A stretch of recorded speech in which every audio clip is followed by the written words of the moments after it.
Hello and welcome to Mothman's Bookshop. My name is Nicole, and today I'd like to tell you about The Night Circus by Aaron Morgenstern. Warning, I'll try and make this as spoiler-free as possible, but given it's a book review, there are bound to be a couple spoilers. Apologies for missing 2 episodes in a row. School was pretty hectic, and then I was in Miami for a week. Anyway, I got this one a couple weeks ago in Barnes & Noble's when one of the booksellers was helping me find another book, and we passed by The Night Circus, and when I picked it up, she went, "Oh, the writing in this one is unique." I see what she meant, but I have some points of my own to make. When I first saw the book, I didn't get it because it didn't really appeal to me, but when I actually bought and read it, I found it fascinating. I'm sad to say that the feeling didn't last very long. This book was so hyped up and everything I saw about it said it was amazing or a masterpiece, but I was pretty disappointed by the end of it. Despite this, there are a lot of things that I love about this book. And with that, let's get into it. The circus arrives without warning. The first sentence of a book about the battle and the romance of a lifetime. 2 magicians must continuously outperform each other until there is only one left standing. This book is set in the Victorian era, primarily within Le Cirque de Rêve, or the Circus of Dreams. The circus is a non-chromatic one, consisting exclusively of black and white tents, costumes, and decorations, though certain tents might have splashes of color inside. Each tent contains a wondrous new attraction, whether it's acrobats who seem to float in the air, an ice garden, or a maze of clouds you can walk on. It all begins with a meeting between 2 old friends and rivals, Prospero the Magician, aka Hector Bowen, and Mr. A.H., who agreed to train their respective students to later engage in a sort of game meant to prove who the stronger teacher/magician is. With that, we are introduced to Celia Bowen, a magician like her father who can pack up a tent with her mind, and Marco Alasdair, an illusionist that can make you forget where the line between illusion and reality is. The aforementioned circus is used as a playing field, meant to be a space for either player to show off their skills. As the 2 spend years competing, they fall in love and need to navigate both running a magic circus and their complicated feelings for each other. Now, let's review. As great as the writing is, this book genuinely felt like a chore to read, and that's more of a commentary on the pacing rather than the story itself. The beginning was going so well. I think it was medium-paced. And there were a lot of characters being introduced, the circus was being built, and it felt like you were there when everything happened. But then, out of the 512 pages in the book, I'd say around 300 of them were a lot of nothing. The middle of the book is where the plot is supposed to happen, but it focuses mostly on the circus and what happens within it instead of focusing on the competition itself. We get a few scenes of Celia looking at the different tents and seeing her opponent's power, but other than that, we don't see much magic happen firsthand, only later described by others. I do want to point out that seeing the development of the relationships between characters was very interesting and well written. Otherwise, to say this book is slow-paced is an understatement if I'm being completely honest, and to continue that trend of honesty, it was pretty boring until around the last couple chapters. What saves this book, but also hurts it, is its structure. There are 2 things sort of happening at the same time here. Each chapter has a timestamp, for example, June 13th, 1892, and most of the chapters are in chronological order, starting with the introduction of the contestants, going into the start of the idea of the circus, and eventually we focus entirely on the circus and its performers. There is another character that doesn't interact with the circus as much as the others. Bailey Clark is the son of a farmer from Concord, Massachusetts, and after being dared to sneak into the night circus by his sister and her friends, he falls in love with it. After Bailey is introduced, we occasionally get chapters from his point of view that appear more frequently as the book nears the end. This is all great except for the fact that we don't get any hints as to why this guy is so important to the circus, which makes reading his chapters a little annoying. I say annoying because until I began realizing his role, whenever I came across his chapter, all I thought was, okay, we get it, we don't know whether you want to go to college or stay at the farm.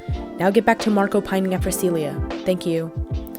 One of my favorite moments in this book was whenever you got a first-person POV. Occasionally, usually at the start of a new section, you got a really short chapter written from the reader's POV, as if you're walking around the circus yourself, and that was my favorite part.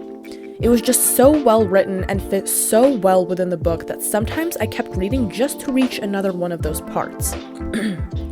Speaking of Marco pining after Celia, the romance is so well done in this book. It's not mentioned very often, but you can see romantic undertones in a lot of the actions Marco and Celia make during the competition. Celia makes the circus function from the inside, while Marco stays in London playing from the outside, which means the two are often apart. But whenever they interact, it's so romantic and beautifully written. These two magicians forced apart, but in love anyway. Not spoiling too much, but I especially love the scene where the two kiss in a ballroom. It truly feels like time stops in that moment, and I can read it all day. Now, moving on to the ending. Here, things really start to pick up speed. Remember earlier I mentioned that Bailey's chapters start appearing more often around here? Not only that, but the two timelines begin getting closer and closer until they finally merge and the book has its grand finale. Starting with the good parts, I think plot-wise the payoff was amazing, and I loved the ending plot twist and resolution. Unfortunately, a couple things killed off that momentum. I'm pulling out some freshman year knowledge right now. The rising action was a bit boring, but once it picked up, it was great. The timelines coming together, Celia and Marco are trying to escape from the competition, but the climax was so rushed. Fast-paced doesn't mean cramped, in the same way that slow-paced doesn't mean boring. Two things this book really struggled with, especially towards the end there. There was so much happening in those final, 4 chapters, and I genuinely felt overwhelmed while reading it. Did I cry? Yes. Was the actual ending good? Yes. But don't mistake a good resolution with a good climax. To round out this review, I'd like to talk about the characters out of the context of the book itself. While whether or not they were used well within the story is a separate debate, most if not all of the characters were so well written. Each of them had a distinct personality, and each had their own little trait that made them different from all the others. One of my favorite side characters, and excuse my pronunciation, was Herr Frederick Thiessen, the clockmaker and leader of the Revers. The Revers are another one of my favorite characters, or rather, group of characters. They are a special group of Le Cirque du Rêve fans, those who would give their life to following the circus around, or just those who love it so much.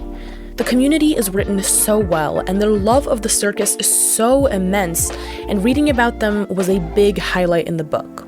The two main characters also had very distinct personalities that both contrast and complement each other really well throughout the book. Final thoughts? Well, first off, I noticed that I'm reading quite a few debut novels for this podcast. Holly Jackson, Gus Moreno, Erin Morgenstern. This book is both mediocre and a masterpiece, and I genuinely don't know which of those titles fits better. The writing style was amazing, but the story was boring in a lot of parts. The ending was fascinating but cramped. Sometimes the good outweighs the bad, and sometimes the opposite is true. All in all, I wish I could visit the circus at least one time to see all the wonders it holds. Most platforms give it around a 4.6 out of 5. I'll rate it at a 4.5. This week's first question comes from Foggy once again, who asks, does it come across as a book written for a competition?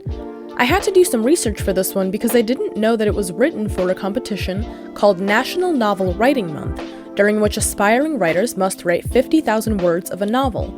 This can be either a full novel or the first 50K to a continuing novel, and the writing must start and end during these 30 days. Apparently, this book was written over the course of 3 competitions, and it kind of makes sense for the ending to seem so rushed. Maybe Erin was trying to finish it off right before the deadline. Our next question comes from my friend Tori, who asks, what is the worst trope in a book? Honestly, I don't have a least favorite trope or one that I consider the worst necessarily. However, one of my favorites, and I'm not sure if it really is a trope, is the one where it turns out that the book is written or told by someone within the story. I think in the end it adds a whole new level to the story as a whole. Our final question this week comes from Beck, who asks, who was your book crush as a kid? I had to think about this one, but it was probably Harry Potter. I know, a little cliche, but I was obsessed with the franchise in elementary and middle school. Thank you all so much for listening to this episode of Mothman's Bookshop. I hope you've enjoyed this week's episode. If you did, and would like to know when the next episode comes out, Do yourself a favor and follow the podcast, and if you have any questions or recommendations, feel free to use the form in the description or join the Discord. Once again, my name is Nicole, and I'll see you next week here in Mothman's Bookshop.